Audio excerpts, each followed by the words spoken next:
Well, that's a very generous introduction.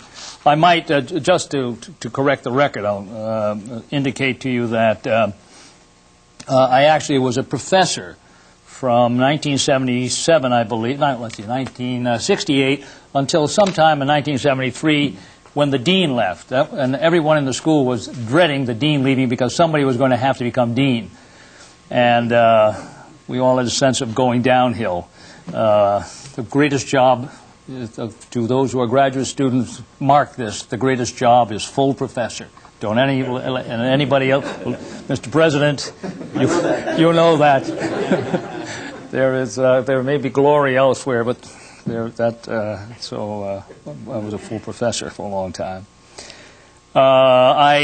This is an interesting event for me, and those of you who are sitting around the table this morning, we had to cover up everything we were doing here. We had a very lively morning.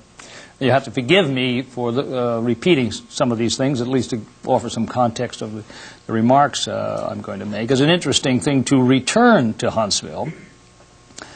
As Rolando indicated, I came to Texas in 1957.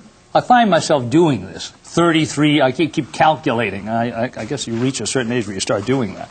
And 33 years ago, to start the paid parole. How would you like to be called a paid president? You know, you're somehow or other supposed to be an unpaid president. The paid parole officer. We always felt a little guilty because we were paid. So I always preferred the term professional parole officers in the state of Texas.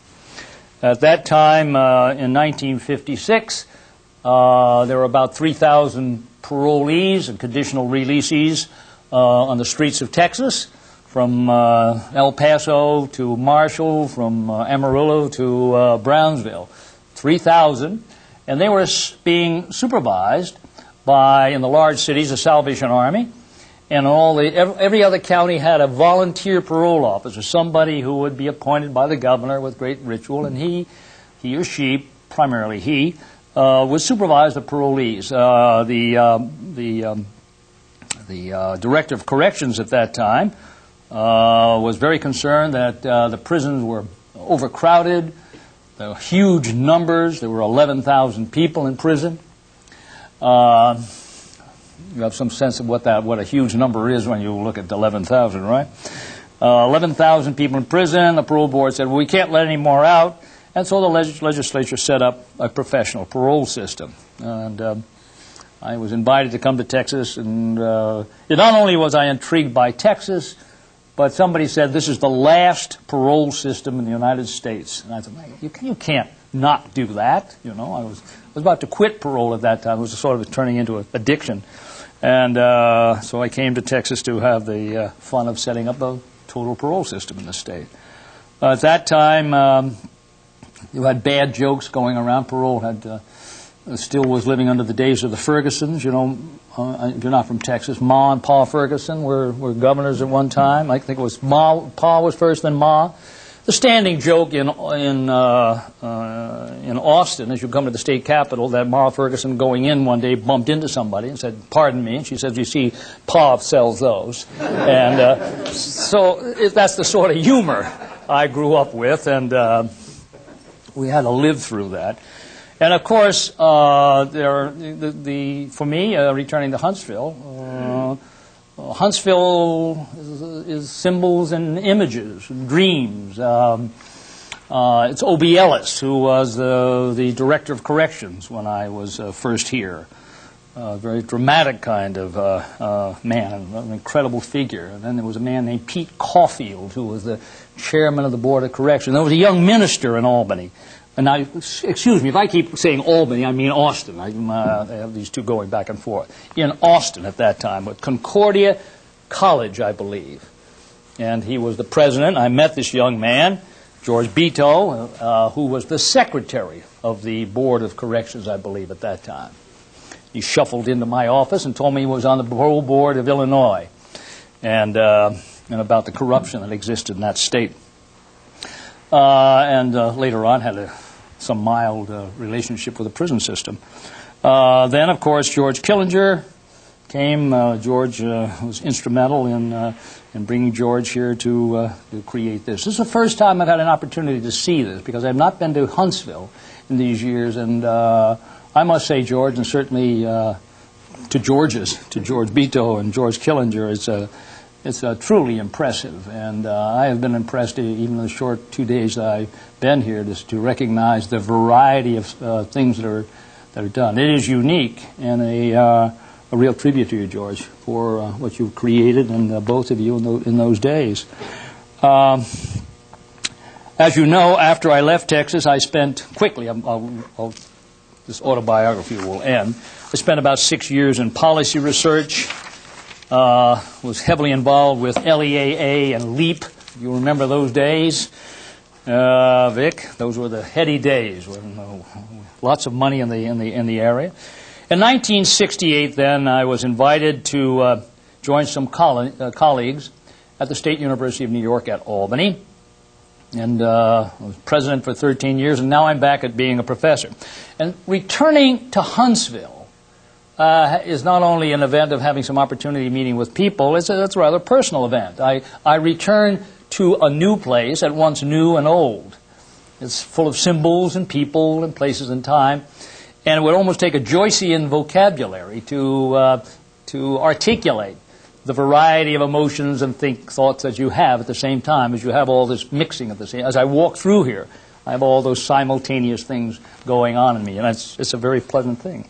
Well, as I say, I give you this autobiography to say to you that simply because of circumstances, I've had an opportunity to be in a variety of settings.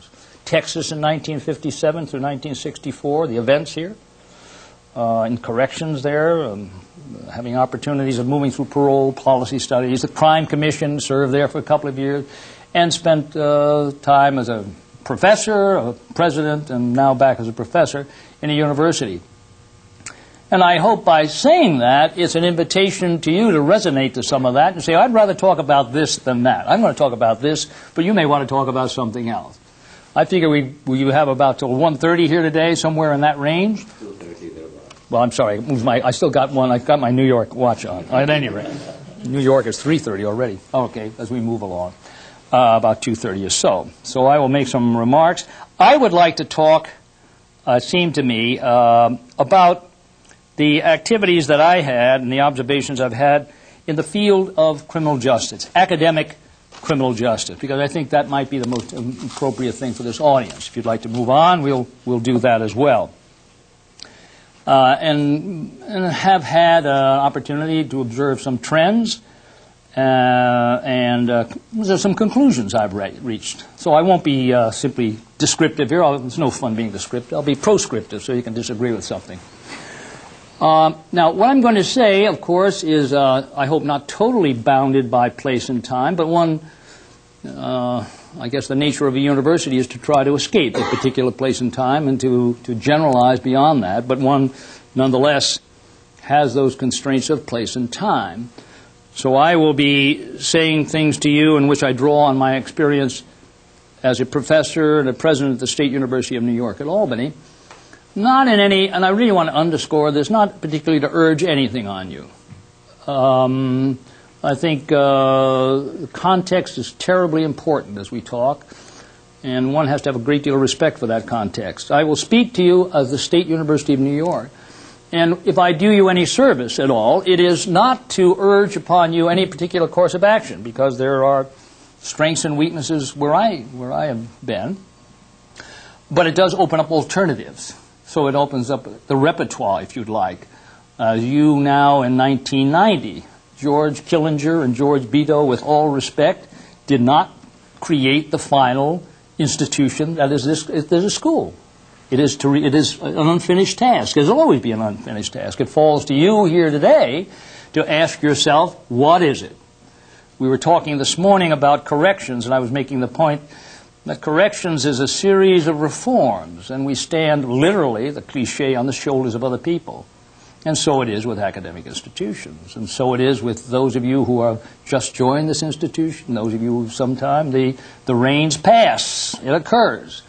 And so I hope to be of service with respect to my colleagues here, to be of service to you in opening up alternatives, again, for you to consider. And so I'll be doing that. Let me say, so I'm going to be working from Albany, talking about that, and see if I can generalize some issues that seem to me that are important in academics in general and criminal justice in particular. A few words about Albany so you have some sense of context. The State University of New York is a large multi-campus system. It has a Texan quality to it because it's like to brag as the largest university in the United States or in the world.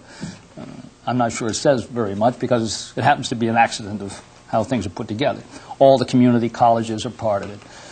There are medical schools, something like 64 campuses, medical schools, arts and science colleges, specialized colleges, forestry, etc. And there are 4 university centers in that system. Now, Albany happens to be one of them, the others being Buffalo, Stony Brook, Binghamton, and Albany. And that immediately tells you of about a certain kind of expectation that that center is to pursue. It has the responsibility of becoming a research university with all the problems, and as we say at graduation, all the rights and privileges per to their attaining, or something like that. All of those issues that meet a research university. And here the interesting thing about a parallel between Albany and Houston, or Sam Houston, if I can shorten that, is how these criminal justice programs, I think fairly, you might say, thrived in both locations, quite differently. And why the institutions were so adaptable to strong criminal justice programs. And you know, many institutions in the United States, criminal justice programs, are marginalized. They're not the central institution, particularly in four-year college. They can be marginalized. Or they can be a very central part, a very strong part of a university. One of the things that I think attributes to why Albany, the School of Criminal Justice at Albany, grew to be a central part of that campus, and it is. I think Peg was there; she'll recognize it. It's like it's not very often schools like criminal justice wind up in Quonset huts somewhere, right? They never seem to get out of them. Social work also winds up in Quonset huts. The School of Criminal Justice is in a real building with real offices.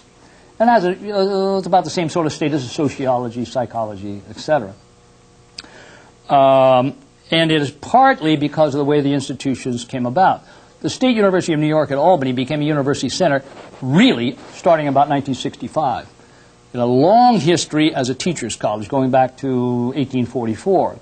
The metamorphosis took place mid-late 60s. So in a sense you have a 25-year-old institution. And it's an institution, those of you who have been in academic administration will recognize that went through and was about 6 years old in reality when 1970 hit, when Kent State hit, when Jackson State hit, Berkeley, free speech, and all of that hit. It hit a campus that was, in Shakespeare's language, scarce, half made up. And so it was a very permeable place. It was a very open sort of place. It was not where the barons of psychology had established themselves, and turf was well established. It was permeable. And so it was a ground in which criminal justice had room to move, as it had room to grow in this particular institution. And I'll come back to that in a few moments. It's a campus with liberal arts as essential, or the arts and sciences, has about 32 PhD programs across the spectrum, and has 5 specialized schools, criminal justice being one of them, social work, etc. About, and I'm finished now with my recitation, about 11,000 undergraduates and about 5,000 graduate students, produces about 150 doctoral students a year. So that's the context of the university from which I'm coming from. And there are all sets of expectations, all kinds of arrangements that flow out of that set of expectations. And people are attracted to it and argue about it coming from that set. In 1968, I was invited to join a lawyer who had been at the University of Texas named Fred Cohen, who had earned the title of Fred the Red at the university. It gives you some idea of his political persuasion. He's an older man now. He's slowing. If he was here, he'd kill me. But Fred's a very engaging man. But Fred was the lawyer. And then we had another man, Hans Toke, came from us from Michigan State, a psychologist. Don Newman, who was, he was a sociologist, but really a lawyer.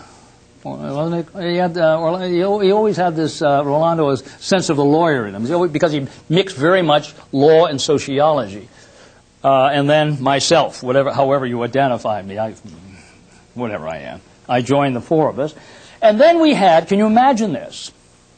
Mr. President, the governor of the state of New York, Governor Rocca, a man of large vision and large action, I will tell you, and large budget deficits that we've lived with ever since, was a governor. And then it's a story in itself, Nelson Rockefeller as a governor. He had a brilliant staff work. And at any rate, the issue of crime was in the state of New York. And he looked about and he said, we have no center of excellence in an academic setting in the crime area. We need to establish one. And he was instrumental in building the architecture of the Albany campus, another story in itself.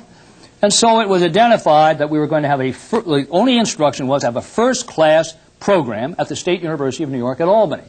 And so the four of us came in. At that time, all those days, I don't know if you call them lines here. Do you call them positions or lines? But we want to understand this. It's the coin of the realm. Are there positions? Their academic vice president had 100 positions to hand out that year. We all can't believe it. It's for the years of growth.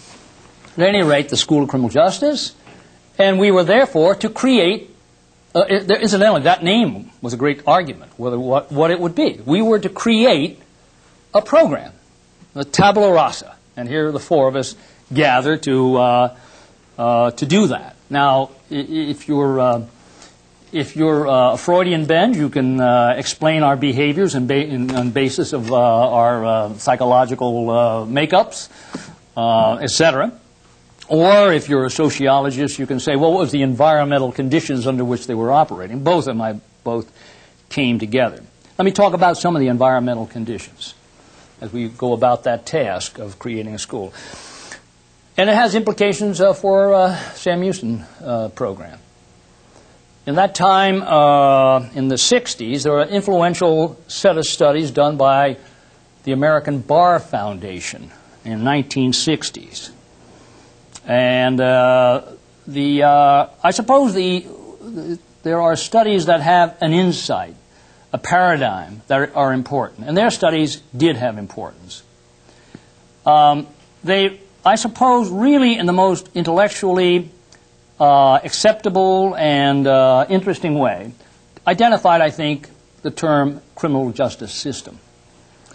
They didn't mean, incidentally, that the police and corrections and courts are one organization. Some people, that's a too easy use of that word system, and soon discovered that's totally wrong. They are not the same organizations. But they identified the sense of system by a decision framework. They would move in and look at the decision to arrest, the decision to prosecute, the decision to sentence, the decision to parole.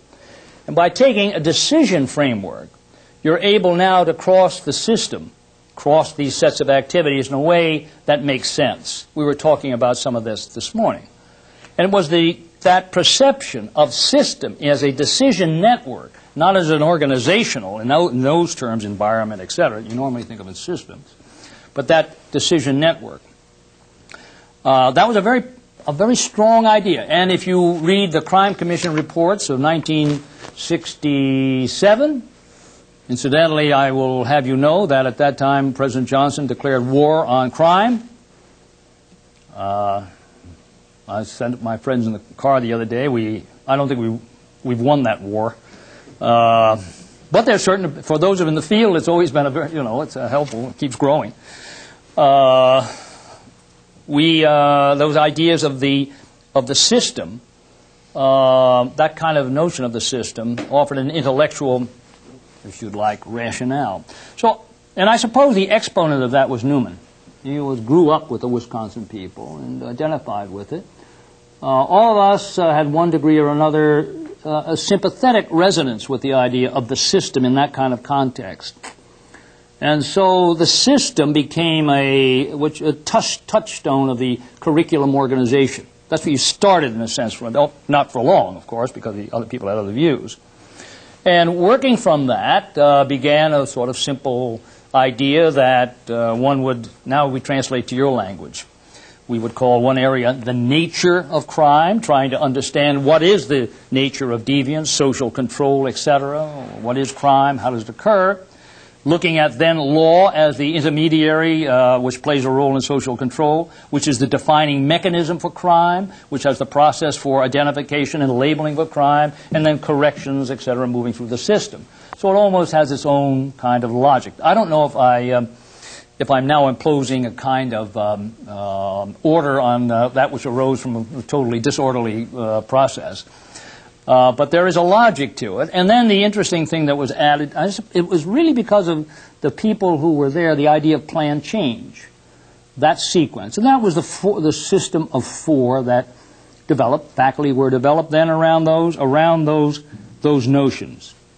And the rather typical things occurred. Then we built courses out of that, 60 units of coursework. We looked like any PhD on the campus. And when I say that casually, it's not casual because that had an influence on how criminal justice operates. Because you're now surrounded by PhDs, you have graduate deans, you have all kinds of paraphernalia that operate when you start using words like PhD. So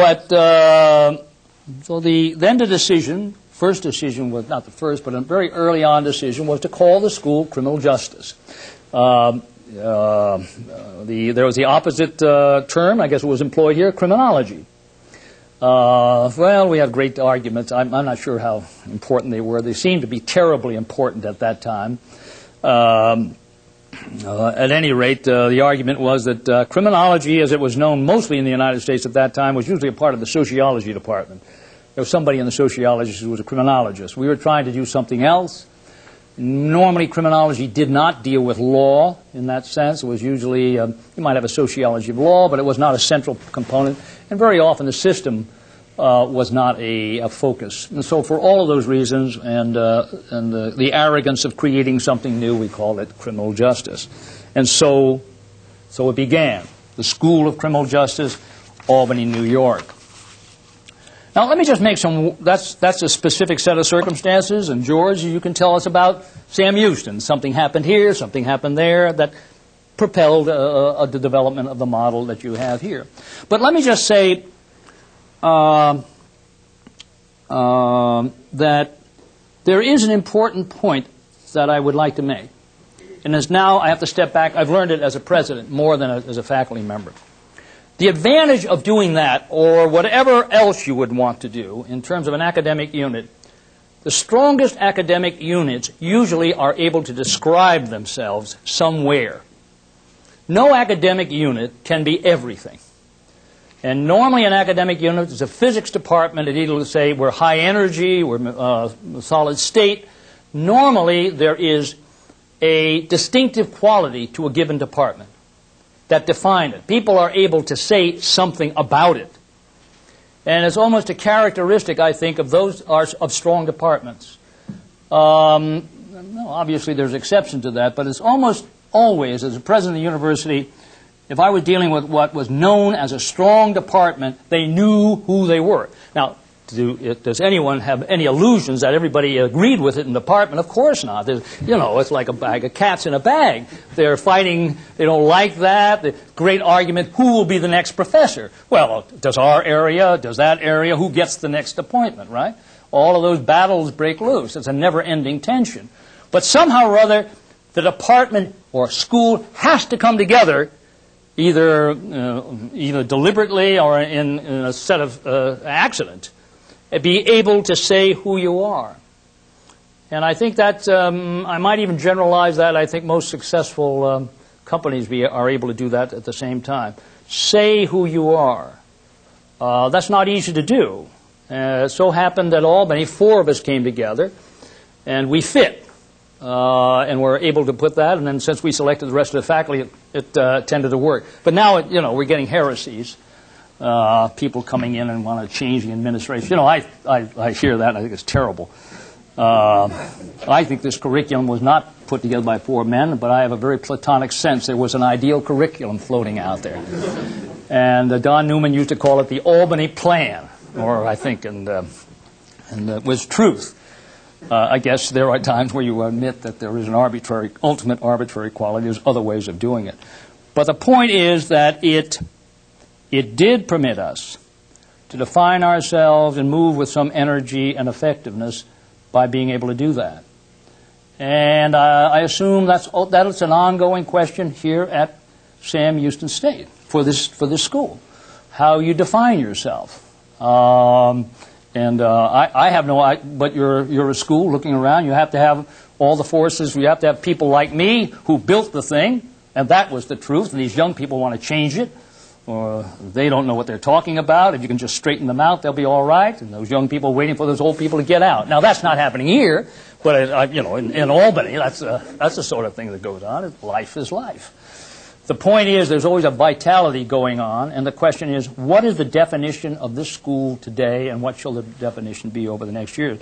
One of the things I find myself as a faculty member going back in, and that's an interesting role. I understand you really can't go back. I thought to myself, professor, president, professor. Well, there are role shifts here. And it's an interesting metamorphosis that takes place in doing that. But I do find myself caught up in these paradigm arguments again. What is the school today? And what are the forces that go on? But the point I would make is that it is important to engage the issue and important to try to bring that to some sort of at least general belief that this school stands for something. I would only suggest to you it's a very important thing to do. The second issue, and here I think a different history than Sam Houston, partly perhaps because of the people. Our program started with a PhD, and it was only in, 8 years ago that we had an undergraduate program. It started with a PhD. And that immediately, of course, sets up a different dynamic if you start it with an undergraduate program and move up toward the PhD. The first question we had to ask ourselves, did you want a professional school? It would have been quite possible to have a DCJ. After all, we have a DSW for social workers, DPA for public administration, and on, professional degrees. Or do you want a PhD? Now, the fact is that many professional degrees are falling aside. Almost every school, every professional degree now is moving towards PhDs. That's pretty much the history in most education. I guess the argument that took place was to become a PhD, and other things were implicit in that, at least from Albany. And the master's degree is a rather classic master's degree. It's the master's degree on the way to the PhD. That's what the master's you do that on your way up, you pick up a master's degree, but it's the PhD which is driving it. It's not the master's degree which is an independent force. It is a part of that stepping stone. It so happened that most of the people, not all, at Albany, it is not true to say Albany people are not interested in the field. That's not true. Almost every professor has direct contact with the field. I obviously have not over the last few years. But before that, I was involved with corrections in prisons and outside of prisons. Han Tokes has been in prisons. Fred Cohen's out with corrections officers. Other people have been out. It's not true that Albany has no connection with the field. That's not true. But the job that we decided for ourselves, and it's a defining job, was to try to understand criminal justice, to move at a level that would deepen the understanding and hopefully our ability to improve that general field of crime control, and criminal justice. You just ask a different set of questions when you do that. And we had, despite the largesse of the Rockefeller years, universities have finite resources, Mr. President. Yes, you notice that. And departments and schools are given finite resources. School of Criminal Justice at Albany is about half the size of this institution, 12, 15, 14, in fact, depends what year you're in, something like that. And so a decision was made that we would not try to do that and at the same time try to impart specific skills and knowledges for today's organizations. Perfectly legitimate thing to do. Simply had a different decision. Wanted to try and deal with criminal justice in a longer range perspective. There's some, and so choices made. Our sister institution in New York is John Jay, of course. John Jay made that decision in another direction. They had a very substantial interested in the functioning of today's organizations. We were too, but it's not so much training the people to run them as to understand them and to change them and to improve them. It's a different view. There's losses and gains on both sides of that. And one of the things that strike me very interesting, and I think one of the shortcomings of Albany, is the absence of what you have here very strongly, and that's your continuing education program. That's a wonderful thing to have, a continuing education program. And that you've done a great job in doing. And it's important to know that we have practitioners who come to the School of Criminal Justice. The New York City Police Department send people up every year, usually sergeants or lieutenants.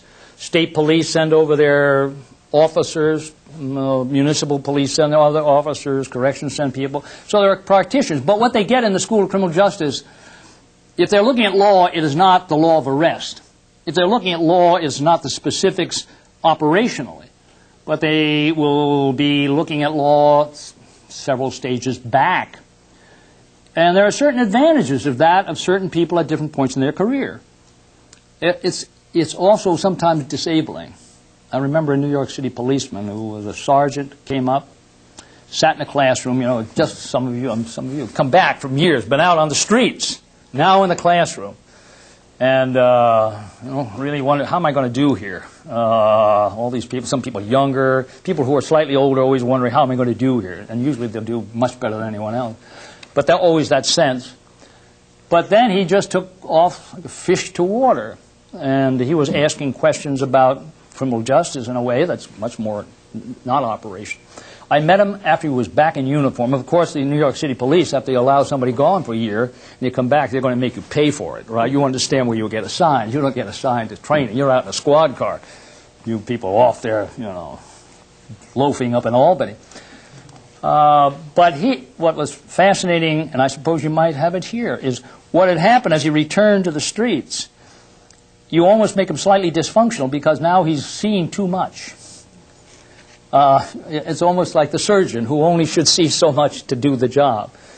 And it's almost the sense of he was describing to me, I visited the city, and he wanted to talk to me, almost a sense of paralyzed is too much, but suddenly realizing what is involved in all that he's about as he arrests someone, as he processes them, and who they are. So there's a role for the university at Albany in terms of bringing people in from the field, but as I say, it's a different kind of experience. Many of the master's students, for example, do not go to agencies. They become a lot of jobs in New York in policy analysis. You get a master's degree, and we've stuffed them in agencies quite a bit. Now, incidentally, the whole notion of professional degrees, of course, as I use that term, they're under a change. In most universities, for example, schools of businesses. At Albany, our school of business. And I suspect if we had a highly professionalized school of criminal justice, we'd have the same thing. Most schools of business now are starting to move away from skills that you need to go to work tomorrow with, because tomorrow changes so much. There's no sense learning a computer program. Those are dated. By the time you've learned it, that's another generation behind.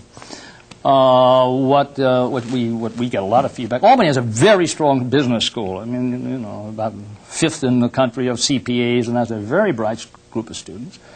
People we have, very strong messages from the Big Eight, Arthur Anderson and the rest of them. Never mind teaching these fellows ledgers or whatever the modern equivalent of that is. We have to have people who are going to be able to adapt. Modern accounting agencies look very, very different. And adaptability become the important point.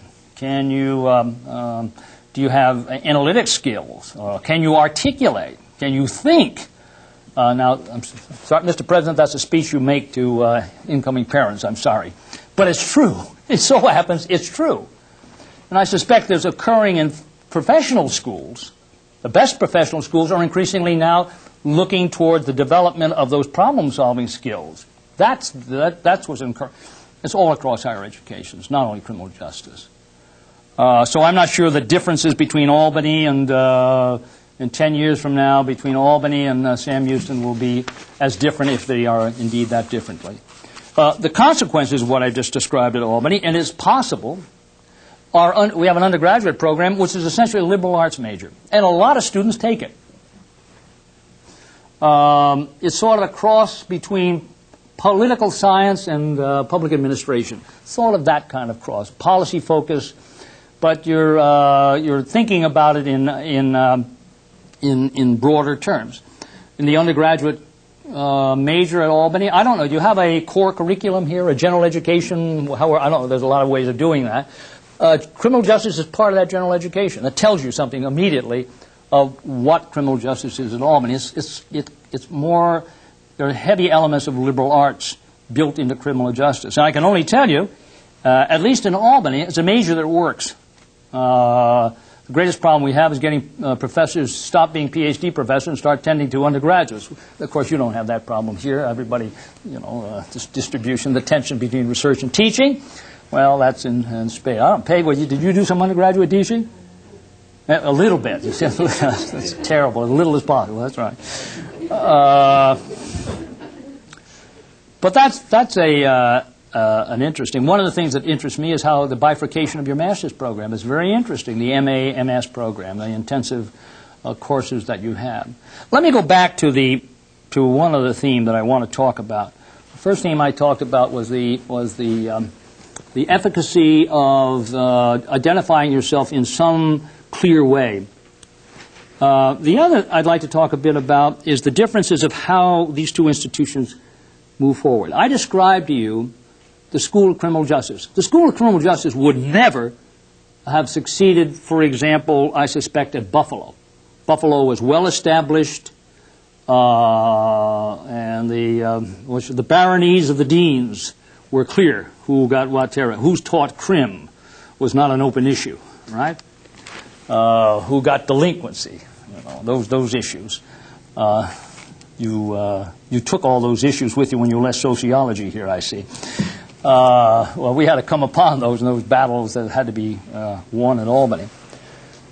You, of course, are the only PhD program on this campus, as I understand it.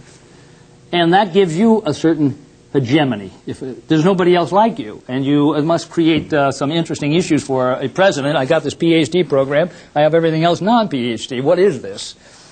Now, that opens up tremendous opportunities for you, because in many ways you have a definition of yourself which is can self-define.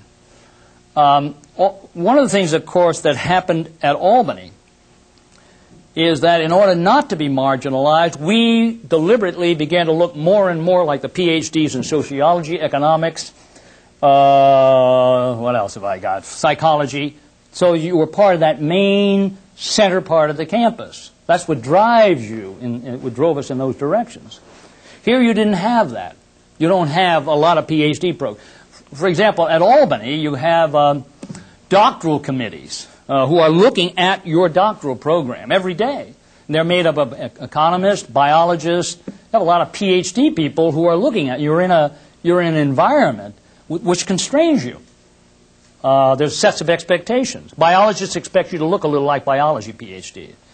Economics PhD. So there is in order to survive in that institution and not become marginalized, you have to be able to be in that world. Now I'm talking in an organizational sense.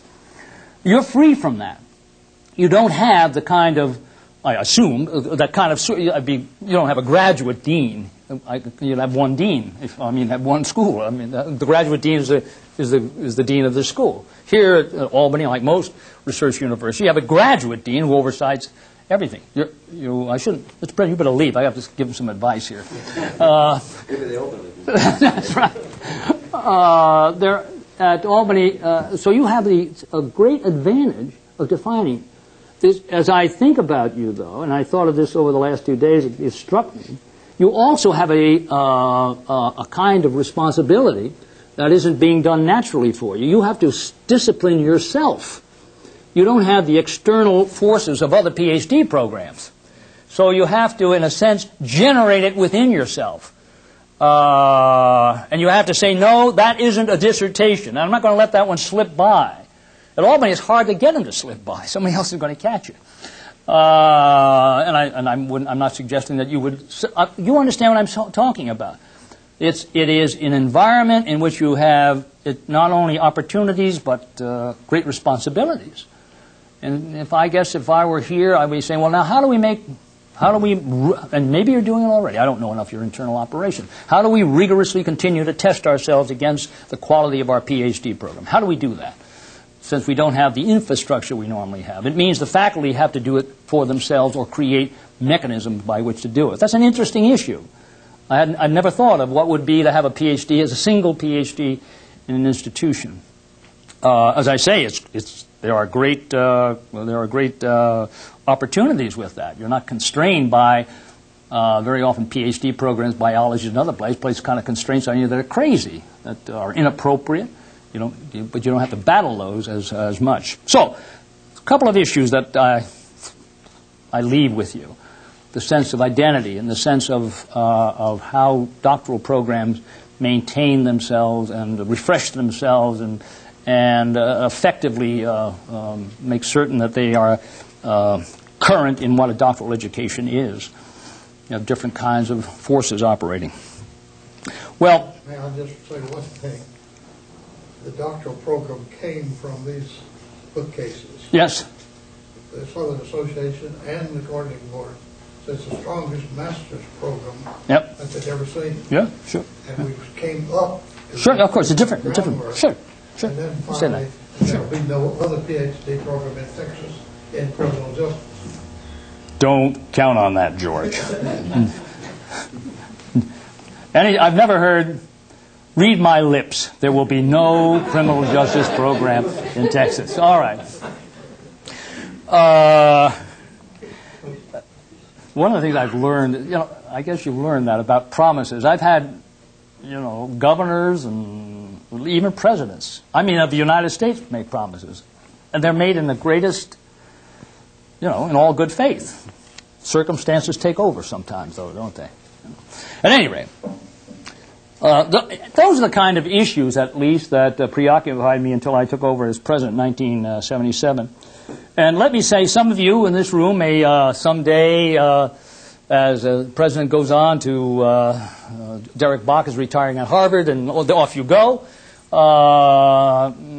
Someone here in this school might become president. Let me warn you that you have to, as you saw me make mistakes in vocabulary because of this multiple life I lead.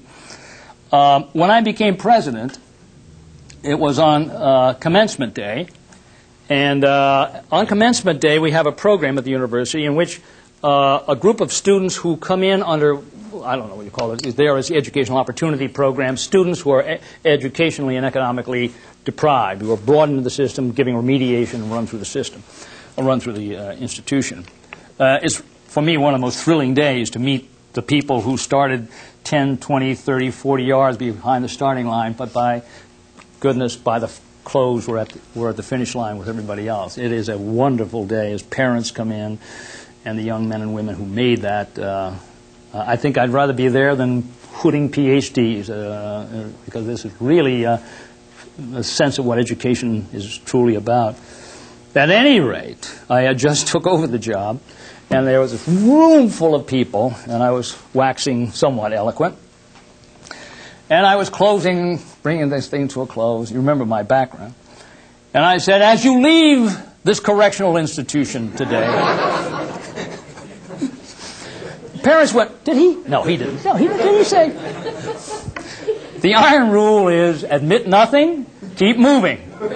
Do not go back. It'll make it worse. I will never forget the look of consternation on their faces. I heard that word corrections come out.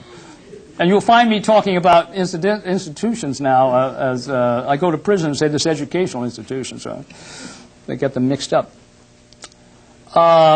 Let me just say an issue that was an interesting issue with respect to criminal justice as a president.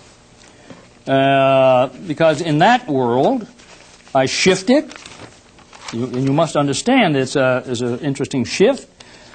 I don't have to sit on the tenure committee.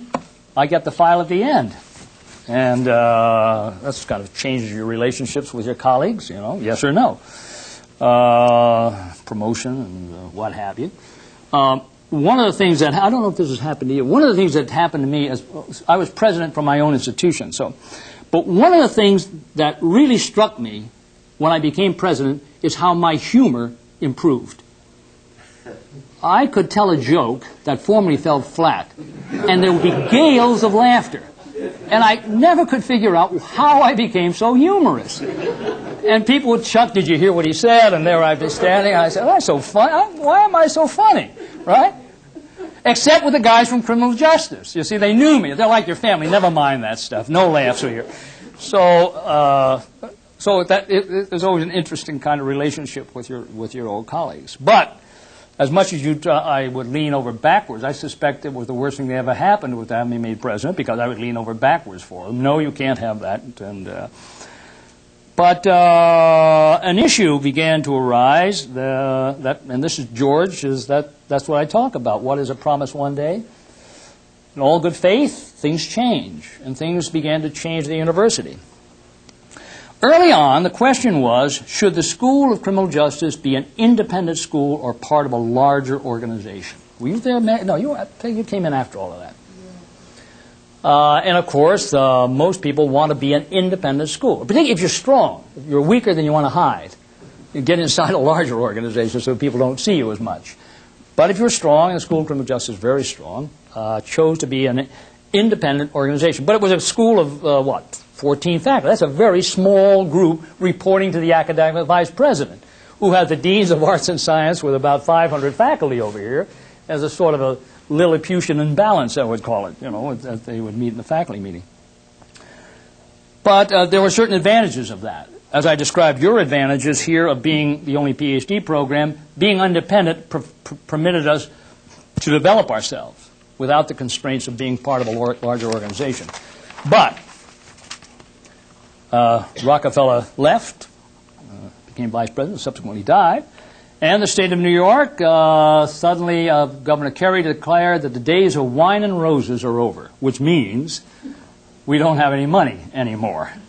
I suppose you've had some of that in Texas in the last years. It's hitting it's across the United States. So universities really had to, they've always had to, but public universities who enjoyed that great boom after World War II began to run into the limitations of resources that exist in the world.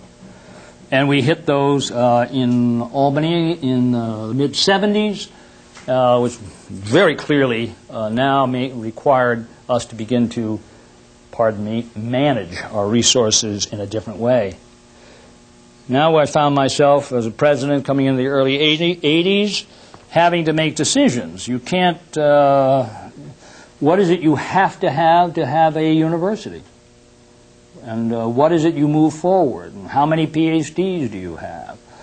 How do you sustain those? What do you do with a university that does not have a medical school, engineering school, or law school, this set of circumstances? Well, how do you make that distinct? Here's Buffalo over here, Stony Brook here, Binghamton. What is Albany? I suppose just as there was a sort of natural quality, George, to have a school of criminology because of the Department of Corrections here. It's no accident that it's here, not in Dallas. So there was a question about what is the location of Albany. Well, the obvious one is to create a school that relates to state government.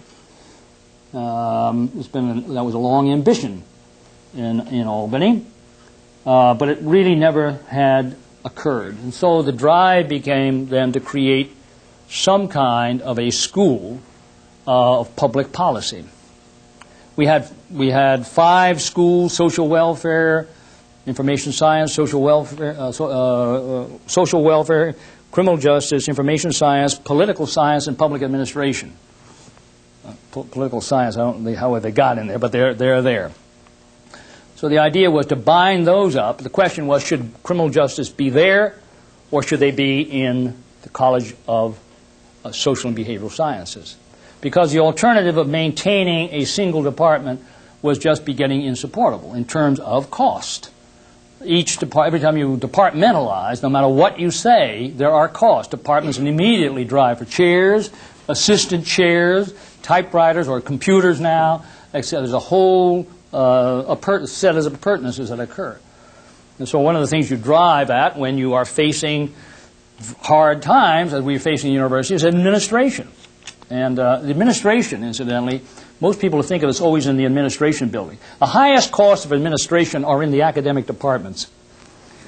Everybody sort of throws chairmen aside as if that's not an administrator. Sort of throw secretaries aside as that's not administration. Deans, dean of undergraduate studies, associate dean for that's a huge administrative cost in universities. But most people, you look at those people in the administration building up there, the administration, whatever you're building, I don't know where your building is, them, that's the administration. Well, the fact is, there's huge administration in the academic departments. Toughest administration to shape, incidentally. So one of the areas, of course, was to look at that administration and to try and to cut that administration to preserve your teaching and research. That was the highest priority. So that was going on in many places of the university. And the question was, where does criminal justice go? Well, let me run this story out briefly. A long story, but at the end, there was created, I made some proposals to the then Chancellor Wharton, to create at Albany the Rockefeller College of Public Affairs and Policy and a Rockefeller Institute of Government. They're 2 separate organizations, and you and academics will appreciate some of the subtleties that are in doing that. And the question was, it was clear that public administration, political science, social work, and information science, all PhD programs. So there's no imbalances of the level of degree. They're all PhD programs. Where did criminal justice go? And we created these 2 and created them that way for a specific reason. And now I'll generalize a bit because of the kind of issue that faces every institution. If we are going to have an institution that works with the state of New York, after all, we're in Albany, how do you create that? It seemed to me that the thing that you could not do was to mortgage an academic department to the service of the state of New York. You can't do that. Because the academic, I mean in any specific operational way, ultimately they serve the state, but in terms of handmaidens of the state, you couldn't do that. Because it almost defies the academic sense. For me, an academic department, at the end, that's the value statement, there's always a final, ultimate detachment from anything outside. If you are going to maintain what is it seems to me, a defining characteristic of an academic institution, it's the critical capacity. The unfettered critical capacity. I'm not talking about conflict, I'm not talking about wars, but ultimately that you have to have that ultimate critical capacity, that final unlinking out there. Now, you understand, I'm a man who works with the outside world, who collaborates with the outside world. I'm not talking about that. But to mortgage or somehow or other that all the professors in this school must do research for the state, I think that's a poor way to run an academic department. Important to us was to have people who criticized the state strongly in the same department. It was important to have critics of the state, as well as those who work with the state. That's the kind of vitality you need in an academic department. So some of our colleagues, I think in political science, would argue that these massive changes should take place. And my sense was an academic department has to have that kind of heterogeneity. It doesn't have to have and shouldn't have a homogeneous sort of dedication to one thing or another. So the academic department, the School of Public Affairs, or the College of Public Affairs and Policy, does policy research, but it has at least some autonomy in how it proceeds. The organization which does dedicate itself to the state is the Rockefeller Institute of Government. And it does that unabashedly. And faculty members who are persuaded to do that join the institute, and most do. But there's you understand the uncoupling that's been created by doing that. It relieved a great deal of pressure, at least conceptually, and I think it works very well. The institute is a major force. We like to think ourselves as competing with the Johnson Institute and Wilson and what have you. It's a major institute form in the government. But the point I raised for you from your own deliberation is that same issue of how an academic department relates to state or external forces, and how you provide that very precious, that bedevils us, but that precious thing called academic autonomy that's so vital to an academic institution. At any rate, that some of the faculty signed on to that and created it. Now, and has been quite successful. And by doing that, obviously there's all kinds of cross-roughs. All of these departments are interested in law. All of them are interested in government. They're social science-based, etc. Common methodologies. All of them use a common methodology, and therefore it works pretty well. So now the final question came, where did criminal justice go? First we had to have some arguments. I'll now take some stands. There's no sense coming down here and not take some. Except for political science, it seems to me that at heart, social welfare, information science, public administration, and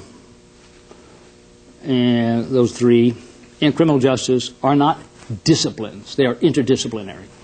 Someday they may become disciplines. That's been the history of disciplines in the universities. They split off. It's like atmospheric science. Where is atmospheric science?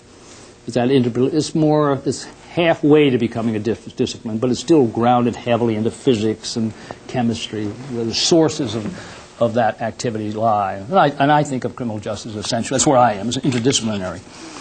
And that's why you see such variety in the country.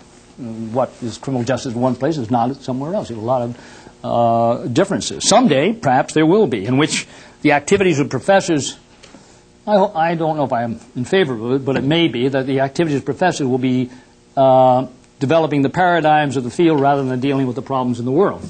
I like problem-solving academic use that engage the problems of the world and bring the academic life to it.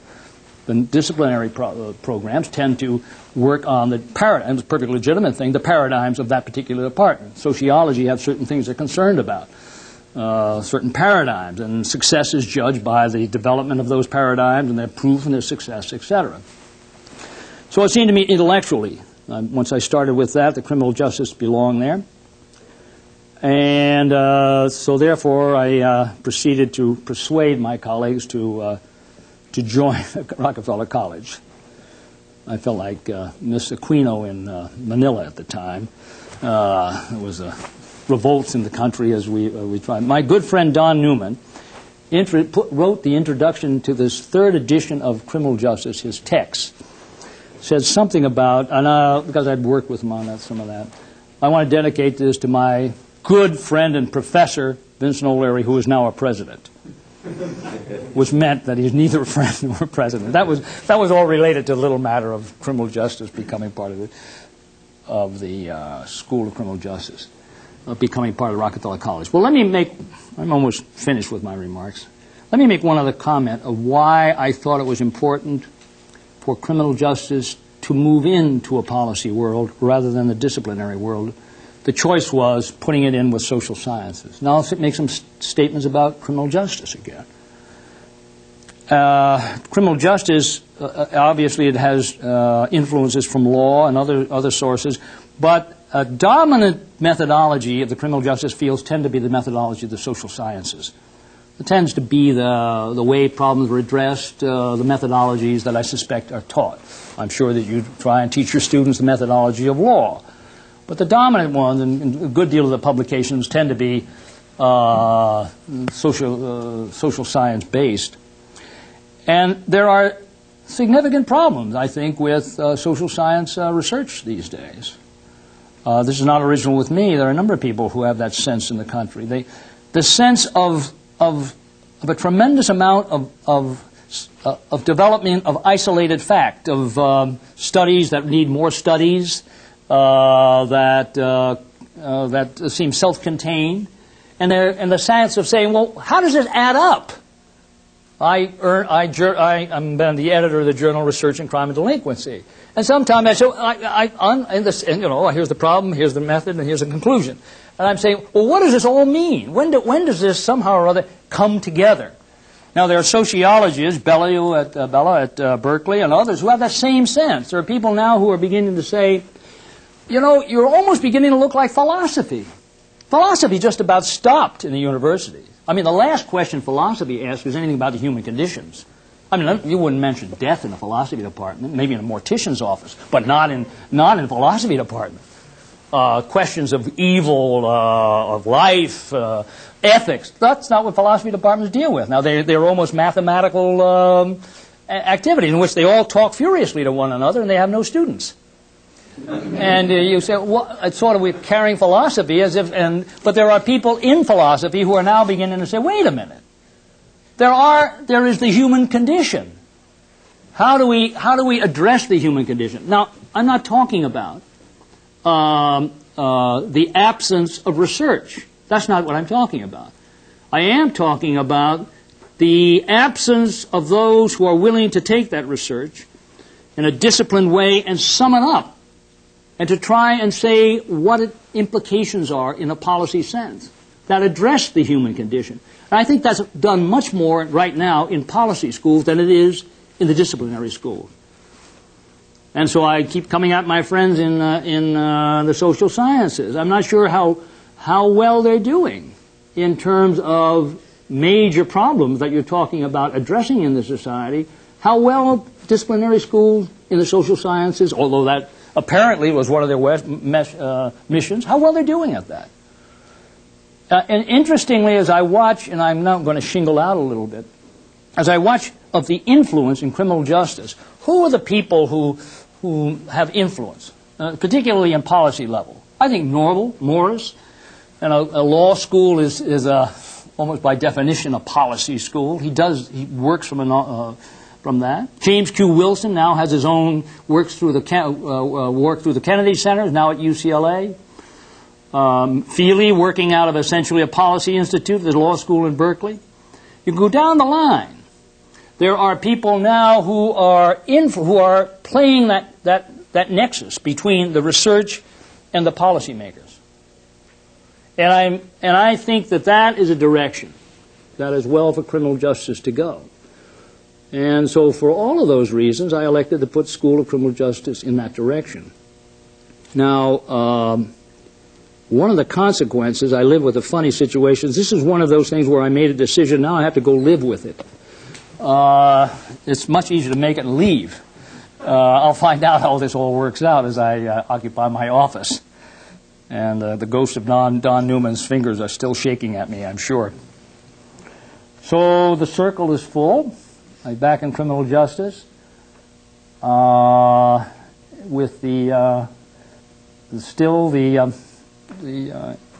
incredible, as I said this morning to my colleagues listening, the incredible fascination of the field. I don't know what else you do. The money isn't big in criminal justice, but the issues are so incredible, and they will draw you for a lifetime.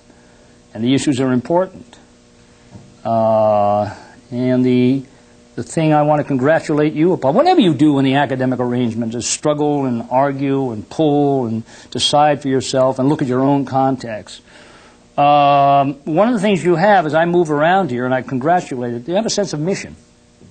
Most of the people here resonate with, they're about something. It's not a casual, well, I'm sort of here because I have nothing else to do, so I thought I'd take a PhD in social. You don't have that here. Maybe you do. I haven't met them. Maybe they're in another building. But most of the people I meet have a sense of purpose, have a sense of wanting to engage something and wanting to improve something. And for all the faculty members here, as I think about how you organize a school, how you not extinguish that, how you build on that, and to continue to make certain that people who come out of this institution are known for people who are committed to movement, who see more than academic life than a sort of a solipsistic satisfaction with some interesting issues that drawing ones to them. Congratulate you from that. And it may change, it has to change, George, but you have I congratulate you for creating something so vital and somehow or other infusing it with that sense of mission. It's a very precious thing. Congratulations to all of you, and thank you.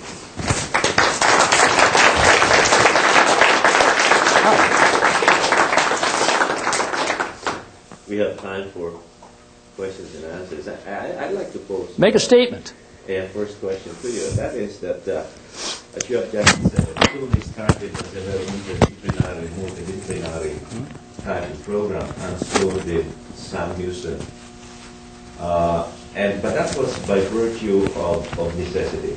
You get people playing in the law, you get people playing sociology, whatever.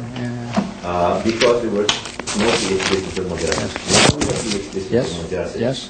There seems to be some bemoaning of the fact that we might lose that interdisciplinary approach because we already are supplying people who have PhDs in criminal justice. What are your thoughts on that?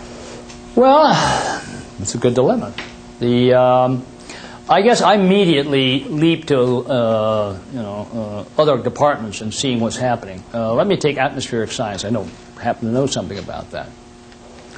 Atmospheric science essentially were drawn in the earliest days from people coming a good deal out of physics. It was sort of physics in the sky. And then the whole area of meteorology developed. And then you had PhDs with people with PhDs in meteorology, atmospheric sciences. But a good deal, it was almost as if they were dealing, how shall I describe it, at a meso level. After all, they were not asking the nature of the atmosphere. The ultimate natures were the quarks up there. They were trying to do something about understanding what was happening on the Earth. So even though they were graduating from atmospheric science and took a good deal of the activities, they were heavily influenced and borrowing, continuing from the basic science. I'm not sure that, therefore, a person who's in criminal justice is really insulated from those other fields. It may be that that we used to do the same thing in Albany. You said the only people who understand criminal justice are students because they put together all we are and whatever they are. So I think there's always that borrowing. There better be. Incidentally, the best departments in the university now are borrowing the exciting parts of any academic disciplines on the edges, not in the middle. It's always on the edges where the new things are developing. So I'm not sure that even those who have a degree in criminal justice would stop reading soc journals. I wouldn't advise them to. I think that continues. Then let me something else that's happening. In atmospheric science schools now, or departments, they're reaching out and bringing chemists in. Because the problems now they deal with, of course, are global warming, pollution, and so you need other kinds of skills in those departments.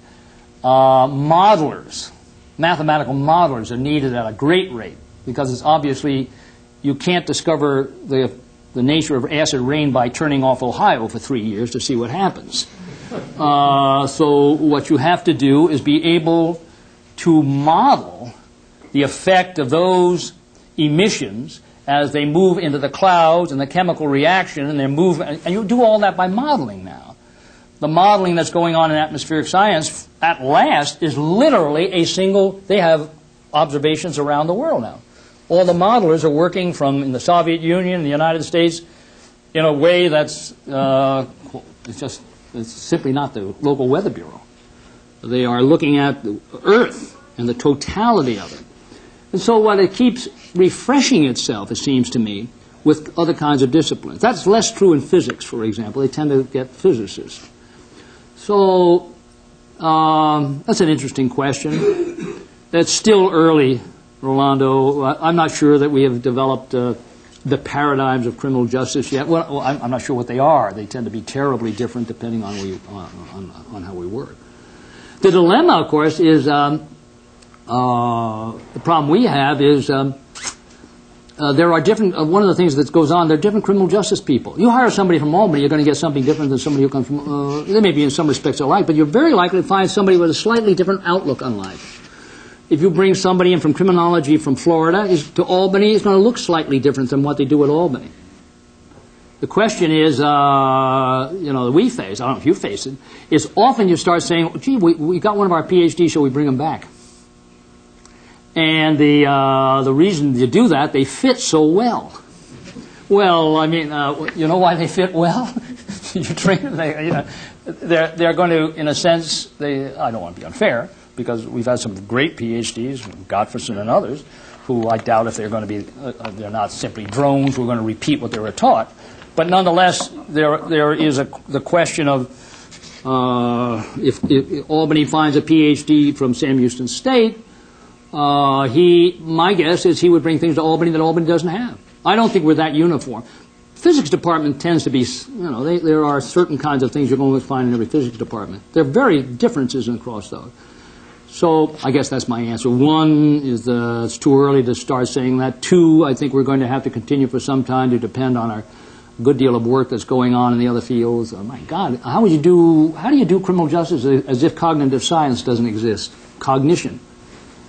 I mean, our whole view of psychology is changing.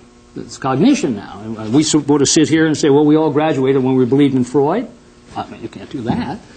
You have to constantly do that. This field has to be one that picks up that, and almost anywhere you move.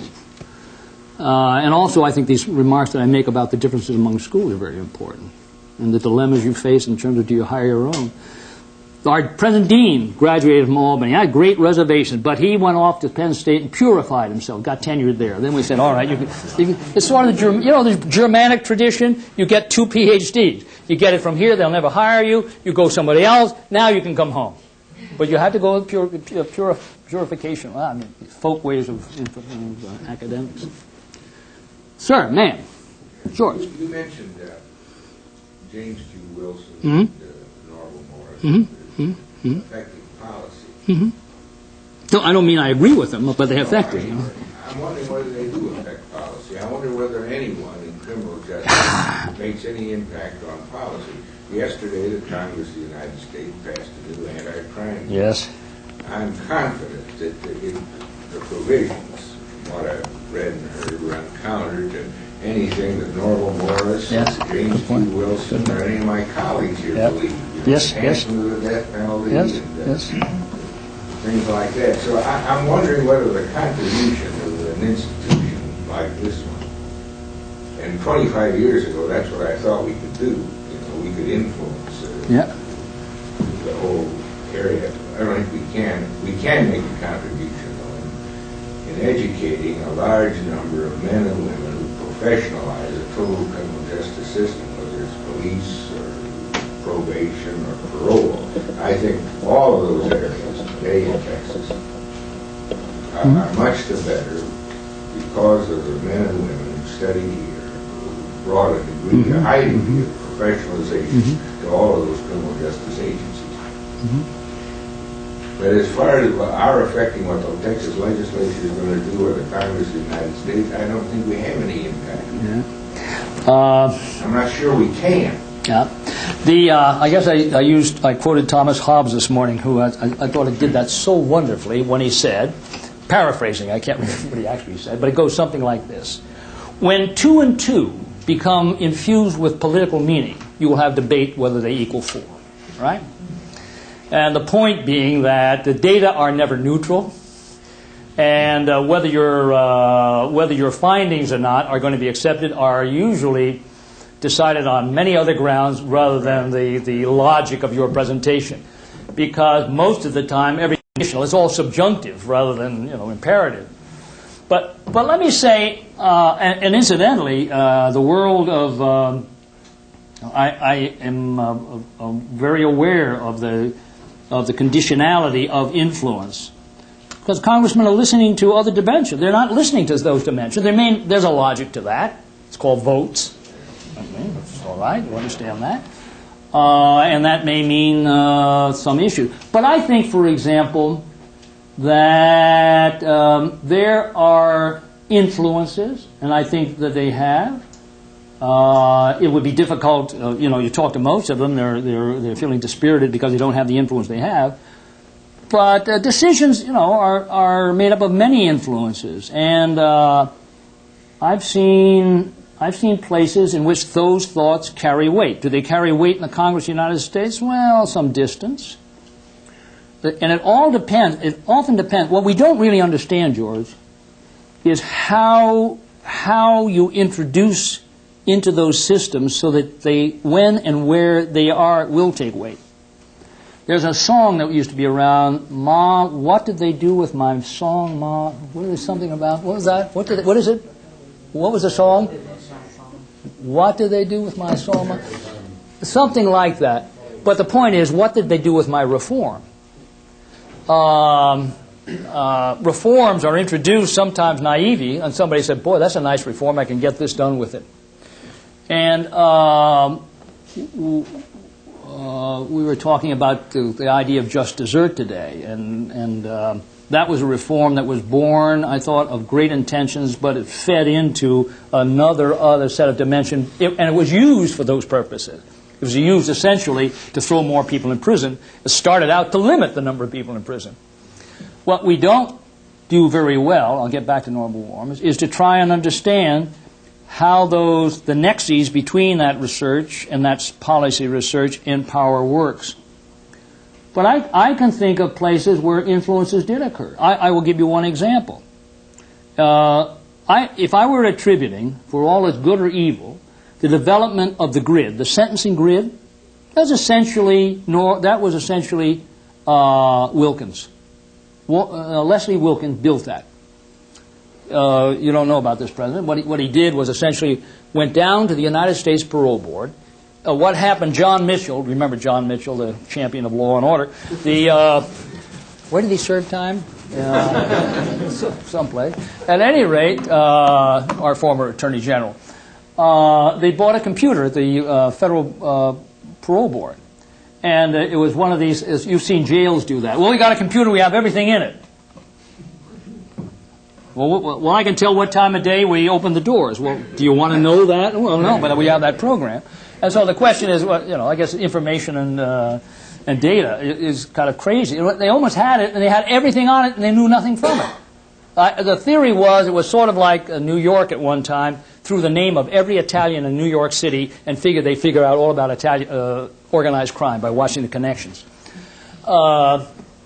So there was nothing they could get out of it, so they called Leslie and Don Godfreyson down, and Leslie said, look, the only thing to study is not the parolees, it's the parole board. So he turned it and studied the parole board. And they, of course, were saying every case is a snowflake. He says, there are snowbanks here when those flakes pile up high enough, and you can say something about those banks. There are implicit policies. And indeed, he parsed out two policies. They're essentially, you could build a grid that accounts for a fair amount of it. One grid is along a risk dimension, we talked about this morning, the other is a seriousness dimension, and literally created that. Now, that was picked up by von Hirsch, and now, George, I don't know if that was designed by Leslie to be used in a policy way, but it was a policy instrument that had, now I admit, it was used. It's sort of like breaking the atom, good or evil. But that did develop. And he, of course, developed it for other purposes, structuring discretion rather than eliminating it. Yeah. So there are these devices that come along, and the question, and I think they do influence it. Whether they win or not, that's too much to answer. As for Texas, well, that's a world of its own. You remember I used to live in the Capitol building. Yes. Ladies and gentlemen, one more question. Thank you. On to the airport. Thank you all very much.